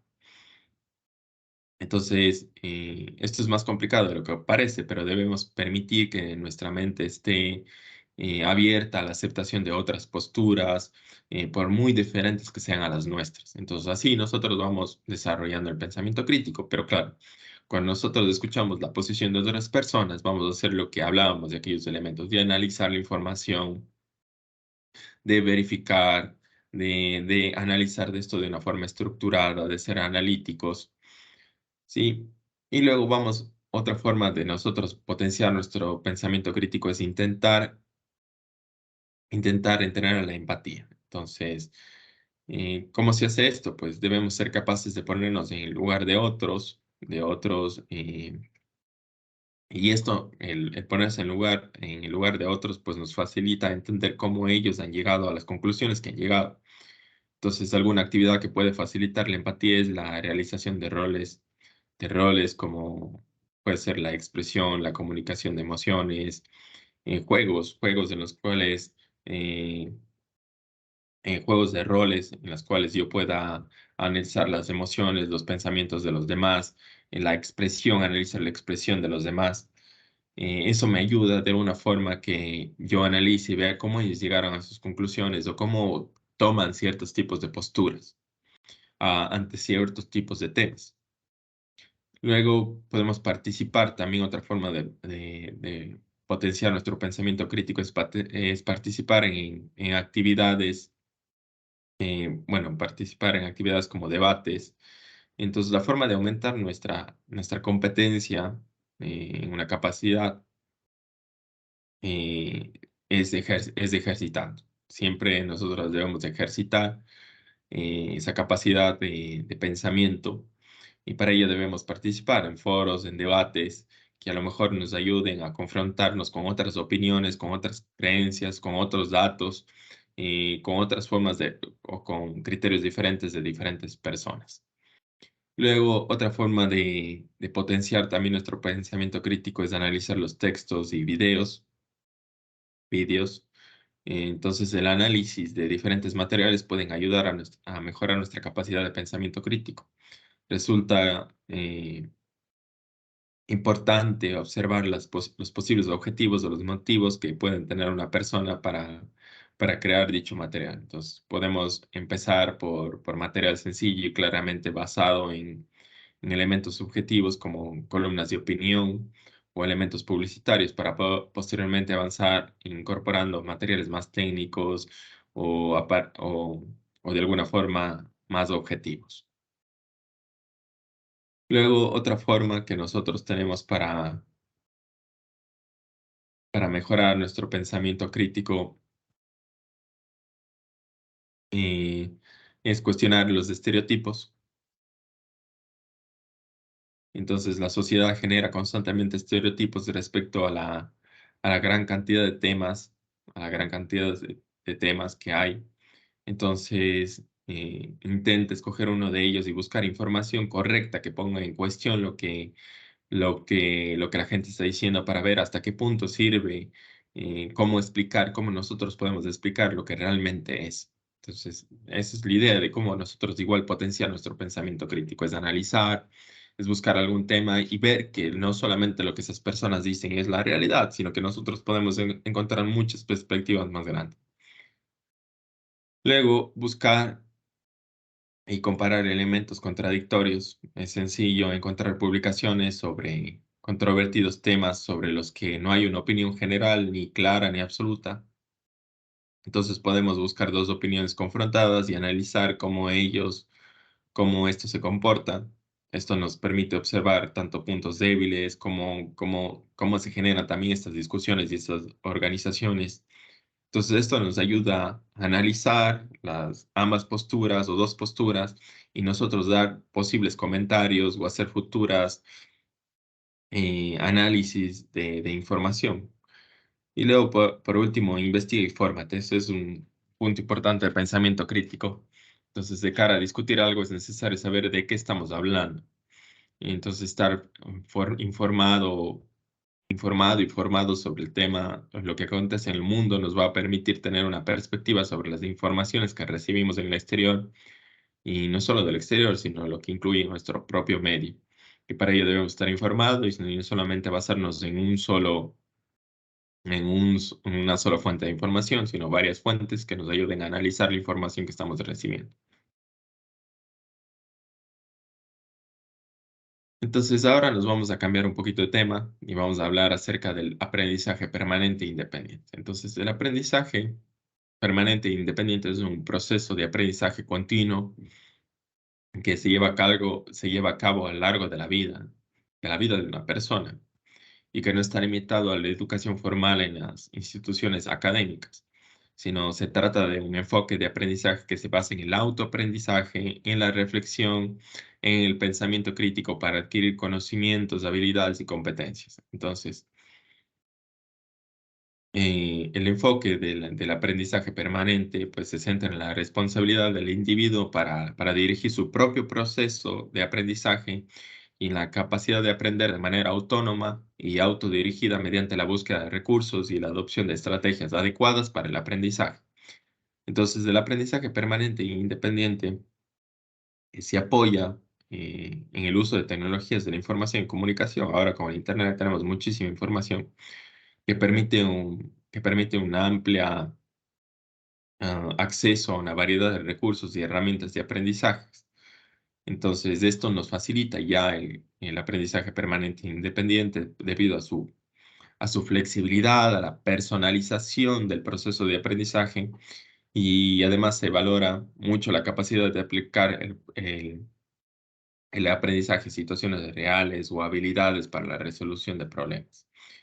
Entonces, el aprendizaje permanente e independiente tiene varias características en las cuales tenemos la autonomía. El aprendizaje independiente implica alta dosis de autonomía, ya que el alumno debe ser capaz de identificar y planificar y gestionar su propio proceso de aprendizaje. Luego tenemos la flexibilidad. El aprendizaje independiente se adapta a las necesidades y a las preferencias del alumno, lo que significa que puede llevarse a cabo en cualquier momento y en cualquier lugar. Luego otra característica eh, es el aprendizaje autodirigido, perdón, es el aprendizaje autodirigido. El aprendizaje autodirigido, el alumno es responsable de su propio aprendizaje, por lo cual puede ser capaz de definir sus objetivos, sus metas y elegir las estrategias y recursos que ayuden a alcanzarlo. Luego tenemos el desarrollo de habilidades, desarrollo de actividades en el aprendizaje independiente, fomenta el desarrollo, el aprendizaje independiente fomenta el desarrollo de habilidades como las decisiones, la resolución de problemas, la autogestión. y también el pensamiento crítico. Entonces, nosotros cuando de una forma buscamos aprender permanentemente, independientemente, pues vamos a desarrollar nuestras habilidades. Luego también otra característica del aprendizaje permanente, uno de los beneficios es, o otra característica es la motivación.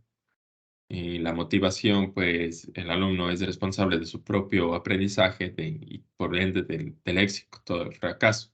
Va a depender de la misma persona, lo que esto aumentará la motivación y el compromiso al momento de aprender, ya que depende de cada uno, de su tiempo, de su organización. Y por último, otra característica del aprendizaje permanente e independiente es que el aprendizaje a lo largo de la vida eh, permite al alumno seguir aprendiendo toda la vida. Toda la vida se debe seguir actualizando los conocimientos, mejorando las habilidades en función de las necesidades y el entorno.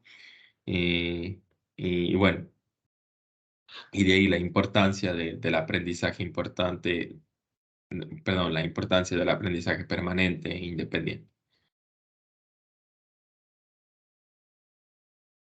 Entonces, la importancia del aprendizaje permanente e independiente es que esto nos ayuda a estar actualizado constantemente, mejora nuestro desarrollo profesional, mejora nuestra autonomía, nos dan flexibilidad y por último, mejora nuestra autoestima. El aprendizaje permanente e independiente puede ayudar a las personas a mejorar su autoestima y autoconfianza, ya que les permite lograr sus objetivos y superar sus desafíos o, o estudiar, que a veces para muchos es complicado y se vuelve un desafío y resolverlos estos por su propia cuenta, pues genera una mejora en la autoestima.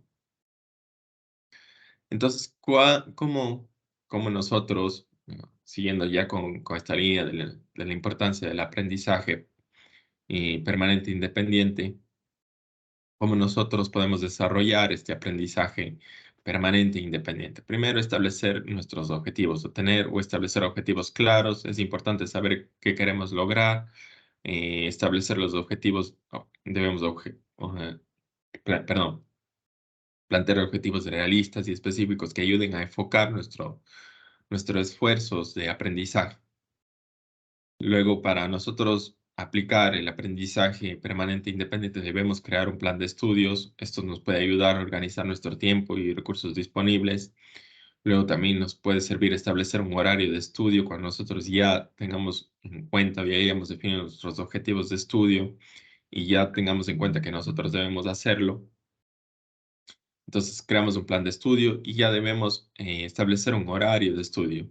Entonces es importante establecer un horario regular de estudio para mantener la disciplina y la constancia. Luego utilizar las fuentes de información, eh, utilizar las múltiples fuentes de información. Entonces es importante que nosotros utilicemos las diferentes fuentes de información, tales como libros, artículos, vídeos, cursos en línea, para obtener la comprensión profunda de algún tema que nosotros queramos estudiar. Luego debemos tomar notas, es otra recomendación cuando nosotros ya estemos en la línea o aprendiendo o buscando alguna información que nosotros queramos ya profundizar. Entonces debemos tomar notas, esto nos ayudará a recordar y a consolidar la información aprendida, luego hacer preguntas y buscar respuestas. Esto nos puede ayudar a profundizar sobre el tema. Luego la práctica y la experimentación, es importante aplicar lo aprendido y la experiencia con el tema. Bueno, y la experiencia que nos dé el tema nos permite que de alguna forma el conocimiento que hayamos adquirido, pues lo pongamos a prueba. Esto lo hacemos a través de la experimentación y la experimentación también nos ayudará a aprender y a adquirir una mayor comprensión o más profunda del tema en estudio. Luego tenemos que evaluar y retroalimentarnos. Es importante que nosotros evaluemos el progreso y, y también nos retroalimentemos para saber si estamos avanzando en nuestro aprendizaje y de esta forma saber en qué podemos mejorar. Luego también cuando nosotros ya desarrollemos o estemos realizando el aprendizaje permanente e independiente, pues debemos tener automotivación. Es importante mantenernos motivados y mantenernos con ese compromiso con el aprendizaje y esto se hace que estableciendo metas alcanzables. Y cuando nosotros tengamos ya, hayamos terminado un taller, un curso, pues eh, debemos celebrar esos logros alcanzados a medida que los vayamos alcanzando. Listo, entonces ahora vamos a hablar de otro tema, un tema un poco más, creo que más común que el pensamiento crítico. Es algo que lo vivimos al día a día.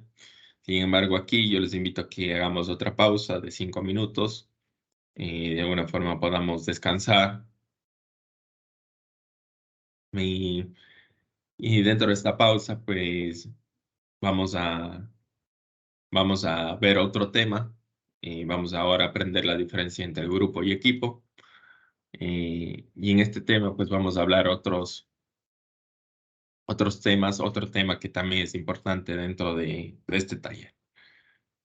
Entonces, vamos a hablar un poco ahora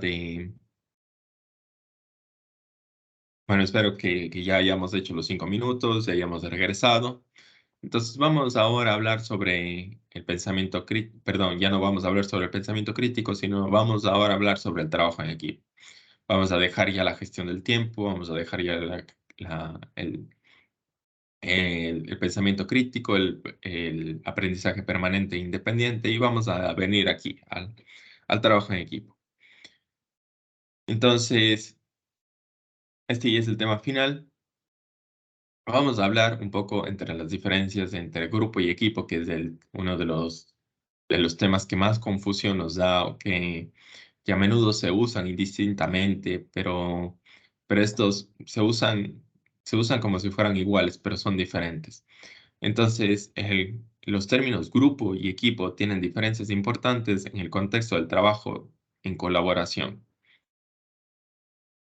Entonces tienen muchas diferencias y entonces vamos a hablar de cada una de ellas. Entonces el grupo es un conjunto de personas que trabajan juntas, pero no necesariamente comparten un objetivo común o una responsabilidad compartida. Entonces los grupos pueden trabajar de forma independiente y no necesitan interactuar estrechamente entre sí.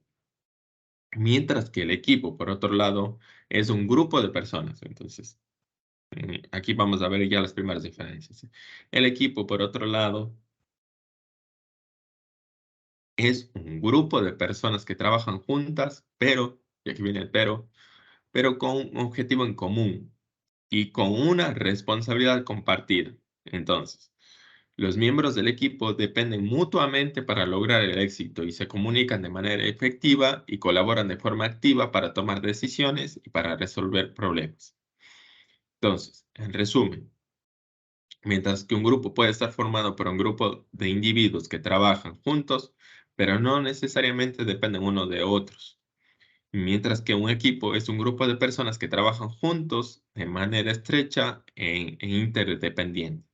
Ejemplo de esto, muchas veces se habla de los equipos de fútbol, no se habla del grupo de fútbol.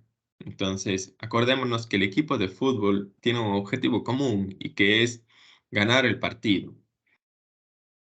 Entonces todos trabajan interdependientemente entre ellos porque todo el equipo trabaja y cada uno tiene su función, pero todos trabajan dependiendo el uno del otro. Entonces, por eso es que los resultados se alcanzan en equipo y no hablamos del grupo de fútbol, sino del equipo de fútbol. Otro ejemplo de esto, con nosotros en el Mundial veíamos ahí los grupos, veíamos el grupo A, el grupo B, el grupo C. Y dentro de estos grupos había un equipo. ¿Por qué no llamaron equipo A, equipo B, equipo C? ¿Por qué no? Porque no pueden llamarse equipos porque son personas o son un grupo de personas eh, que no trabajan o no comparten un objetivo común, no tienen un objetivo común. Cada equipo dentro de estos grupos A, B o C tenía objetivos diferentes según el transcurso de las etapas, porque algunos venían con un objetivo, el objetivo para algunos era ganar, otros era empatar, para otros ya no importaba si ganaban o perdían, Cada uno tenía su objetivo. Entonces, dentro de los grupos estaban los equipos. Y por eso no se llamaba grupo, perdón, no se llamaba equipo A, no se llamaba equipo B, sino se llamaba grupo A, grupo B, y dentro de estos estaban los equipos. Entonces, esa es la diferencia entre grupo y equipo. Eh, Ahora vamos a ver algunas diferencias más. Entonces, un ejercicio de trabajo en equipo. mm, vamos a ver esto de cómo nosotros podemos diferenciar primeramente esto. Vamos a diferenciar qué es un grupo de trabajo y qué características tiene. Primero, el grupo de trabajo tiene un líder fuerte y claramente centrado, mientras que el liderazgo en los equipos se comparten los papeles de liderazgo. En el grupo de trabajo, la responsabilidad es individual y en el equipo la responsabilidad es individual y mutua. El objetivo del grupo es el mismo que la más amplia misión de la organización, mientras que el objetivo específico eh, del equipo es que el mismo equipo proporciona. Eh, Luego, el equipo tiene productos de trabajo individuales, mientras que el equipo tiene productos de trabajo colectivos. El grupo de trabajo lleva a cabo reuniones eficientes, y mientras que los equipos fomentan las discusiones abiertas, de reuniones activas de resolución de problemas. Luego, el grupo de trabajo mide su efectividad indirectamente por su influencia en los demás, mientras que el equipo mide el rendimiento directamente estableciendo productos de trabajo colectivos. Entonces, todo está relacionado, o cómo nosotros debemos trabajar es justamente en equipo. Entonces, cuando nosotros hablamos de trabajo en equipo, vamos a hablar que el equipo de trabajo tiene que ser eficaz. Entonces, ¿cómo un equipo de trabajo puede ser eficaz? ¿O qué características de trabajo tiene un equipo de trabajo eficaz? Porque pueden haber equipos que no están trabajando con equipos, sino están trabajando como grupos. Entonces, una de las características de los equipos eficaces es la comunicación efectiva. Entonces, los miembros del equipo se comunican de manera abierta. La comunicación efectiva es eso, es que los miembros del equipo se deben comunicar de manera abierta y honesta, que escuchan activamente las opiniones de sus compañeros y las perspectivas de todos ellos. Luego tienen los objetivos claros, el equipo tiene una meta clara y compartida y cada miembro del equipo comprende su papel y responsabilidades en relación con la meta. Luego hay confianza. Tiene que haber confianza, los miembros del equipo confían en los demás y creen que cada uno hará su parte para alcanzar los objetivos del equipo. Luego tiene que haber cooperación, el equipo de trabajo trabaja junto y colabora para alcanzar sus objetivos. Tiene que haber cooperación. Luego también tiene que haber creatividad e innovación. El equipo está abierto a nuevas ideas, debe estar abierto a nuevas perspectivas, busca formas creativas e innovadoras de abordar los desafíos. Luego toma decisiones de forma participativa, es decir, que el equipo toma decisiones de manera conjunta, teniendo en cuenta las opiniones y perspectivas de cada miembro. Luego hay el respeto mutuo, que quiere decir que cada miembro del equipo valora las habilidades y contribuciones de los demás y trata con respeto y cortesía a todas las personas. Luego hay un conflicto constructivo, es decir, que el equipo reconoce que es normal tener desacuerdos y conflictos, pero trabaja para resolverlos de manera constructiva y colaborativa. Y luego tenemos el siguiente punto para trabajar de manera eficaz en equipo, es la responsabilidad. Cada miembro del equipo se hace responsable de sus acciones, pero cumple con sus compromisos para el éxito del equipo. Luego también es que debe ser flexible y adaptable, es decir, que el equipo es capaz de adaptarse y responder a los cambios en el entorno y a las circunstancias de los objetivos. Entonces, para fomentar el trabajo en equipo se puede implementar diversas estrategias y prácticas. Dentro de ella está establecer las metas y los objetivos. Deben ser claros. Es importante que todos los miembros del equipo tengan claro cuál es el objetivo a alcanzar, cuál es el trabajo que se tiene que hacer y qué se espera de cada uno de ellos. Luego se debe fomentar la comunicación. Se debe crear un ambiente de confianza y respeto donde los miembros del equipo se sientan cómodos compartiendo sus ideas propias. Luego se debe asignar roles y responsabilidades. Es necesario que cada miembro del equipo tenga un rol claro y definido y que se sienta responsable de su parte del proyecto. Luego se debe establecer un plan de trabajo. Es recomendable que el equipo tenga un plan de trabajo detallado, indique los plazos y tareas que se deben realizar para alcanzar los objetivos. Luego se debe fomentar la colaboración.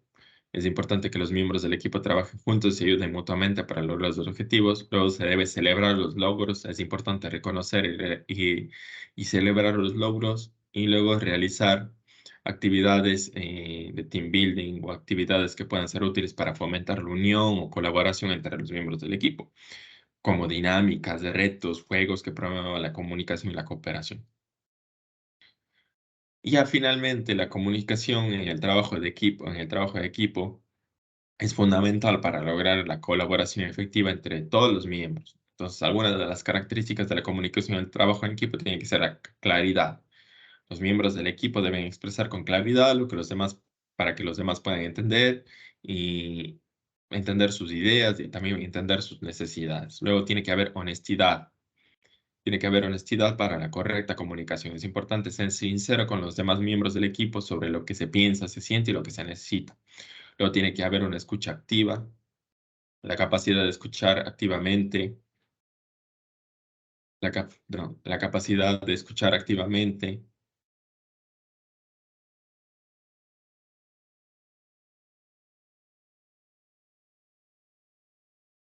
la capacidad de escuchar activamente a los demás miembros del equipo es fundamental para una comunicación efectiva, perdón.